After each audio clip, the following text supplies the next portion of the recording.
my retrospective on it is I think a lot of people missed the boat with this one. Missed the boat.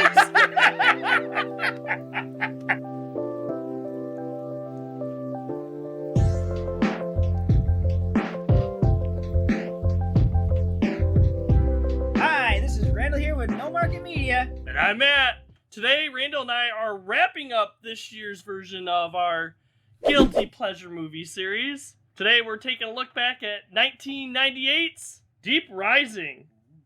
It stars Treat Williams, Famke Janssen, Anthony Hild, Kevin J. O'Connor, Wes Studi, and a bunch of well-known character actors. It was written and directed by Stephen Sommers, also known for The Mummy and The Mummy Returns, as well as G.I. Joe, The Rise of Cobra. In the middle of the South China Sea, a state-of-the-art cruise ship is crippled by sabotage. Little did the saboteur know that an even more menacing danger lurked in the deep sea. As the would-be accomplices of the traitor board the ship, they are greeted to nothing but death and destruction. Deep Rising had a $45 million budget and absolutely bombed at the box office, only bringing in about $11 million. It had below-average reviews from both critics and audiences, but like any good guilty pleasure film, it's got some neat trivia. Harrison Ford was originally approached to play the lead role of this. He turned it down, and that's when they snagged up Treat Williams instead.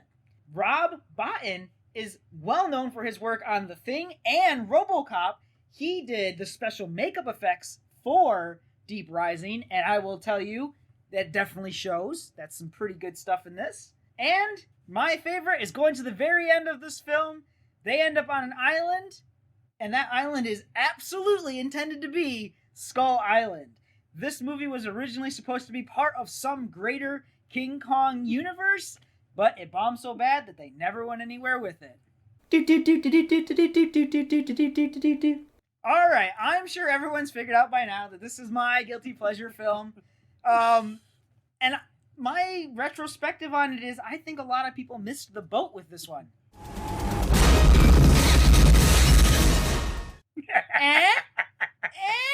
Missed the boat. Let me be clear. I think it's a pretty competently made B monster movie. Mm-hmm. It was never intended to be a super serious monster movie. It's clear. I mean, look at like all of Sommers' other work, like The Mummy, The Mummy Returns. They're good, but they're funny. Mm-hmm. You know, they have a lot of jovialness to them. This was supposed to be that. Maybe it was just a little early. People just didn't want a B movie. They wanted something more serious out of it, and they didn't get that. But, you know, I just think that this is a movie that's much more well-made than it's given credit for. I'm in the boat where I think, you know, this is an okay film, and I think if you definitely put it up against, like, Sci-Fi Channel, like, movies or whatever, this one's, like, near the top of that. I think it's well put together in that aspect of stuff. My only thing is, too, some of those movies that become, like, classics or whatever for me, I think this movie's just missing maybe that little thing to put it over the edge that would make it into, like, my, like, oh, man, this is awesome kind of thing. One of the other movies that we recently did, like Lake Placid and stuff, which is another one of those, like, straight-in, you know, monster movies or whatever, and watching it, there's, like, other parts, like, I remember, like, oh, I remember that part. That's, I think, the little thing that maybe this movie might be lacking for me. Yeah, but you haven't seen it. It's true. This is your first time seeing it. It's true. So it's an interesting perspective. For me, I will, every once in a while, reference Deep Rising to my wife, and she's like, oh, that's that stupid movie. Oh. Well, whatever. So for story, instead of like giving like the premise and everything, to me, I feel like this movie is like aliens on a boat. We have like our commandos or mercenaries, you know, going on into this place, but instead of, you know, on a colony, it's on a boat kind of thing. And we go in like heavily armed, packed, you know, ready to do a job, which I think it's kind of weird, like how heavily armed they were for what they were gonna do. But Hey, they're small crews. They they gotta are. instill fear.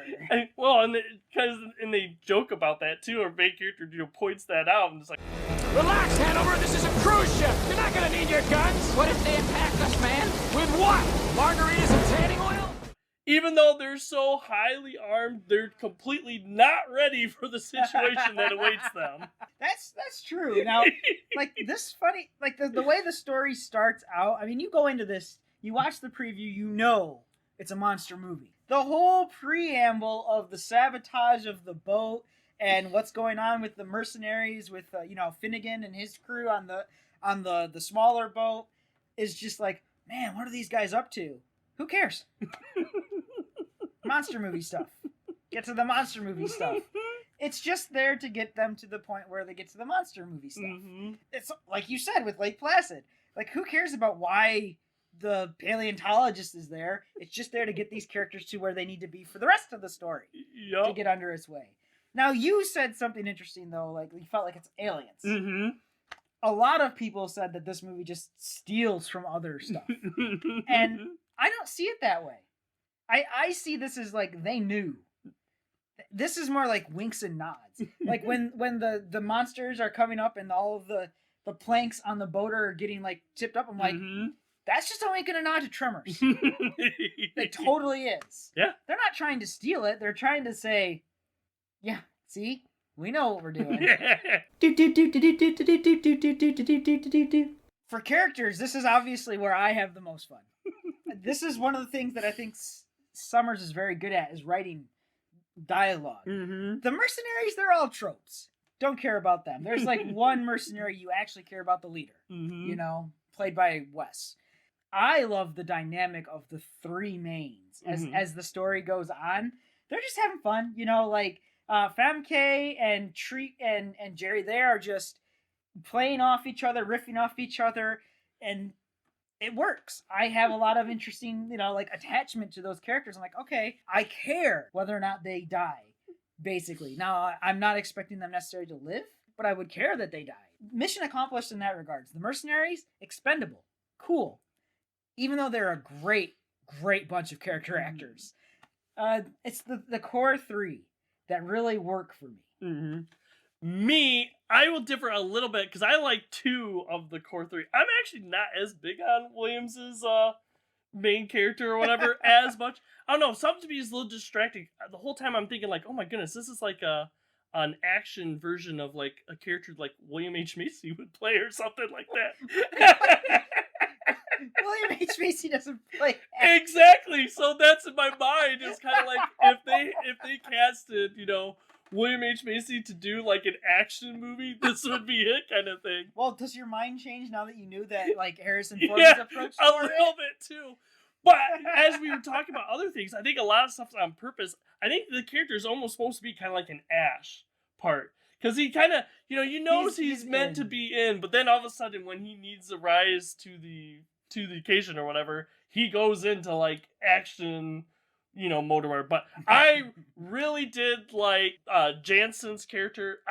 That's a real capable character. And oh my goodness, O'Connor, I mean, makes sense. They did the Mummy together. I just thought of Benny the whole time. I know his name is Joey in the film, but I kept saying Benny throughout this movie. And all the times that Joey, actually gets out of different situations, that was one of the most enjoyable things. But you were talking about like the mercenaries and stuff, like, they just kind of do their thing or whatever. I think one of the things that makes this movie like over like some other movies, let's say like another one that we reviewed, Doom. One of the things that didn't work for me was the mercenaries work. Yeah. And this does. This actually elevates it a bit more over like a Doom movie for me. Speaking of Doom and movies that Deep Rising riffs off of a little bit, these mercenaries have that whole scene together in the room where they're like, Australia's not a real country. It is like, well, technically it's a continent or whatever. It's an island or whatever. Like, they have that whole thing going on that's just a riff off of Predator. Yep. And that's what we said too in our review. And this one, that scene works. Where in Doom, for me, it didn't. So yeah, the mercenaries are tropes. But again, even in Predator, they were tropes. Yep. Like, so it's fine. It's fine. It's fine. One character I guess I was a bit disappointed with, I guess would say was like the rich, funder, the inside guy. I was a bit disappointed with that reveal a bit. I'm going to talk about him a little bit.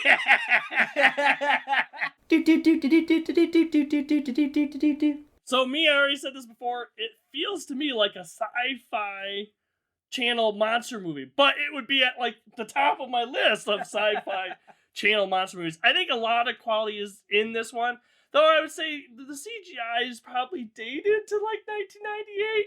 I mean, there's a lot of stuff going on with this creature. I think when we actually use like the practical effects and like the makeup and different stuff like you were talking about, the skeletons and like almost like, I would say almost like Terminator, like half. That stuff I really enjoyed. The monster stuff, it's one of those things where, I'm just like, it's all right. It works for this movie. But as people say in a horror film, I really didn't get like horror aspect. I will say it's one of those movies that when the monster's like going after people, I am rooting for the monster. It's kind of like, I swear, like out loud, I was like watching it with some of my nieces and nephews, and I'm like, oh, he's gonna get got. He's gonna get got. Oh, he got got. That's why it's fun to watch, okay? That's why it's fun to watch. For my genre, it's a straight up B monster movie. Mm-hmm. It just happened to have a pretty good budget for a B monster movie, and it's okay. To go in thinking that it's a real monster movie or a horror movie, and it's not. It's just It's a B monster film, and they knew that. So excellent. I think it just nails that genre. Mm-hmm. They're supposed to be fun. They're supposed to be kind of lighthearted, and sometimes you root for the monster. Good old Betty White. I'm rooting for the crocodile. I hope he swallows your friends whole. My didn't see it coming is going to be a little different. I've seen this movie way too much to say that I didn't see something coming. Mm-hmm. But the more you watch a movie, the more you see it, the more you start noticing things. And what I notice in this film, which I think kind of puts it up above some things for me, is its competent directing and writing, and how everything is on screen for a reason. So early, when they shut down the boat, and then the cruise ship gets like attacked by the monster, which you haven't seen the monster, you just know something's happened. A speedboat flips into the water, and they show it, and then there's payoff because the protagonists and the mercenaries are coming on their boat, and they run into that speedboat, and you're like, huh? So there's a reason that they actually made sure to show that speedboat go into the water. Mm-hmm.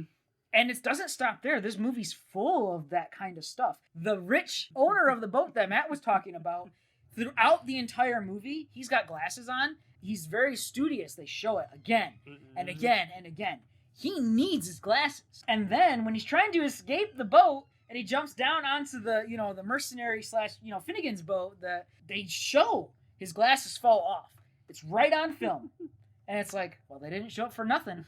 Because not 3 minutes later, can't he see all of the controls? So I'm like, everything that's on screen was put there on purpose. That's competent filmmaking. Yep. Nothing's there on accident.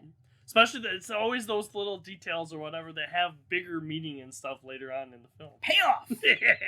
Don't show me things in films and not pay it off. Oh, you have a purpose here. I went into this almost completely blind. Randall and I have mentioned Deep Rising before, and so the only thing I've seen of this movie was when I had to get video for the monster and stuff. And that's really all that I knew about this movie going in, was that little bit stuff with the monster. So what I didn't see coming is I actually was expecting us to have more with the monster, I guess, and the cruise ship people. I was almost surprised that when our mercenaries get on the ship, all but our main cruise ship passengers or characters or whatever are dead in this movie. That was something I didn't see. Does it affect the movie? I'm not different, but it makes it a different movie than I think if we had all these chaos of people still on the ship. I think it kind of leads to, like I was saying, like Aliens. That's what gives me that Aliens feel, because our mercenaries are going into that situation where, you know, there is no people. Tell ya, it's a big hungry monster, man. It is a big hungry monster. It needs to eat. All right, so for me, like you were saying before, for like a B monster movie, I think this one does it really well and stuff too. I would say if you're someone who is a big fan of like sci-fi monster movies or whatever, if you have not seen this one, though I'd be surprised that you haven't, you should definitely see this one, because I think the quality is really good. Oh no, I think for me, even though it's done well, I would have liked just a little bit more in certain aspects to really make it that like stand out, like gotta keep watching this film again and again. Listen, Brendan Fraser, he was busy doing George the okay? If you're asking for Brendan Fraser, he was already busy. So right now, I'm pretty sure that this film does have a strong cult following. So for me to say it's my guilty pleasure film, I guess just puts me in that like weird cult who likes Deep Rising. I think it's a good B monster movie, and if you are into B monster movies, absolutely give it a try. I would say if you're into just fairly competent movie making, give it a try. Listen, G.I. Joe Rise of Cobra has got some story problems, but it's competently filmed. Steven Sommers. Mm-hmm. So, Deep Rising, I say watch it. I Absolutely. also say watch it too. Randall and I, we want to know what you guys think about Deep Rising, and even though our guilty pleasure movie series is coming to end for this year, let us know what yours are, because, you know, we got a plan for next year too. Also, be sure to go to our YouTube page and check out some of our other reviews. We have new movie reviews, flashback movie reviews, we take a look at TV shows, and we have deeper dive discussions. And don't forget to go check us out over on Facebook.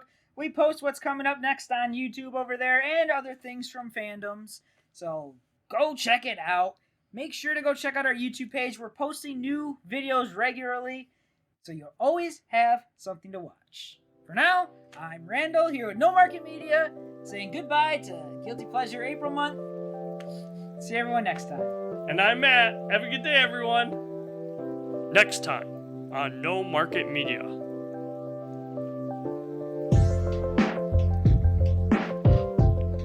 Please consider checking out some of our other videos.